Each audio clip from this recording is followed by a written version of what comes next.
আজকে আমি তোমাদের সঙ্গে শেয়ার করব চিকেন মোমো, চিকেন স্যুপ আর ঝাল সস কিভাবে তোমরা খুব সহজেই বাড়িতেই বানিয়ে নিতে পারো। তোমরা যদি বাড়িতে একবার এইভাবে ট্রাই করে দেখো তাহলে কিন্তু আর বাইরে থেকে মোমো কিনে খেতে ইচ্ছে করবে না। তাহলে চলো শুরু করা যাক। প্রথমেই কিন্তু আমি মাংসের হাড়গুলো আর মাংসগুলোকে আলাদা করে নিয়েছি। হাড়গুলোকে সাইডে রেখে মাংসটাকে পেস্ট করে নিলাম। এরপর কিছু সবজি কাটবো যেগুলো আমার কাছে ছিল না বলে ব্লিঙ্কিট থেকে আনিয়ে নিলাম। এরপর সবজিগুলোকে ভালোভাবে ধুয়ে কেটে অল্প সেদ্ধ করে নেব যাতে এগুলোর কাঁচা ভাবটা চলে যায়। সবজিগুলো হালকা সেদ্ধ হয়ে গেলে যে মাংসের পেস্টটা করে রেখেছিলাম সেটাকে গরম জলের মধ্যে দিয়ে দেবো। মাংসটা কিছুটা এরকম হয়ে আসলে এটাকে ভালোভাবে ছেঁকে নাবিয়ে নিয়ে গুঁড়ো গুঁড়ো করে নিতে হবে। এবার এর মধ্যে সিদ্ধ করে রাখা গাজর, কাঁচা পেঁয়াজ, রসুন কুচি, আদা কুচি আর ঝালের জন্য কাঁচা লঙ্কা কুচি দিয়ে দেবো সয়া সস। আর তারপর স্বাদ মতো নুন দিয়ে ভালোভাবে এটাকে মাখিয়ে নেবো। সবকিছু ভালোভাবে মিশে গেলে এর মধ্যে দিয়ে দেবো ভিনিগার দিয়ে খানিকটা মিশিয়ে নিলেই কিন্তু আমাদের মোমোর পুর রেডি। এরপর ময়দার মধ্যে নুন, তেল, গরম জল দিয়ে ভালো করে মেখে নেবো। খালি দেখবে যেন একটু শক্ত থাকে, বেশি নরম না হয়।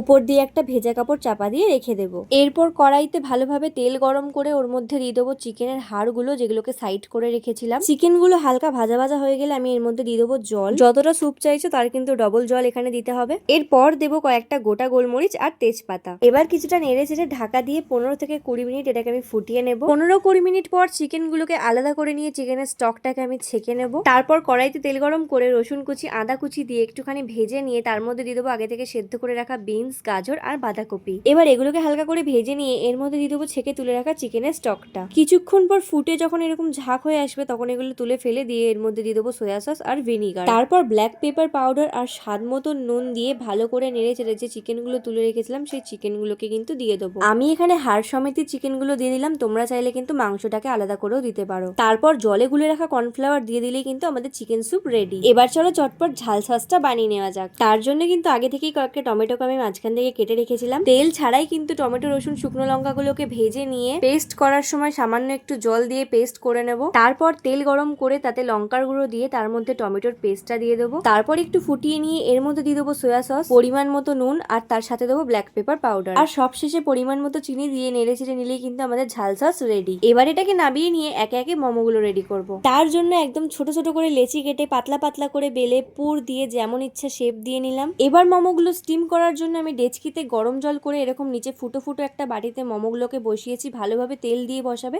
না হলে কিন্তু তোলার সময় ছিঁড়ে যাবে। 15 থেকে 20 মিনিট স্টিম করে নিলে কিন্তু মোমো আমাদের রেডি। তারপর বাকিগুলো সেম ভাবে করে নিলাম। চিকেন মোমোর পাশাপাশি আমি কিছু ভেজ মোমো করেছিলাম। তাহলে চলো এবার চিকেন মোমোটা টেস্ট করে দেখা যাক। হ্যাঁ জানি মোমোর শেপগুলো একদমই ভালো লাগছে না দেখতে, সেটা ইগনোর করে যেও। বাকি টেস্ট ওয়াইজ কিন্তু দারুণ ছিল খেতে, একবার অবশ্যই ট্রাই করে দেখো। আর এইরকমই আর কি রেসিপি দেখতে চাও সেটা কমেন্ট করে জানিও।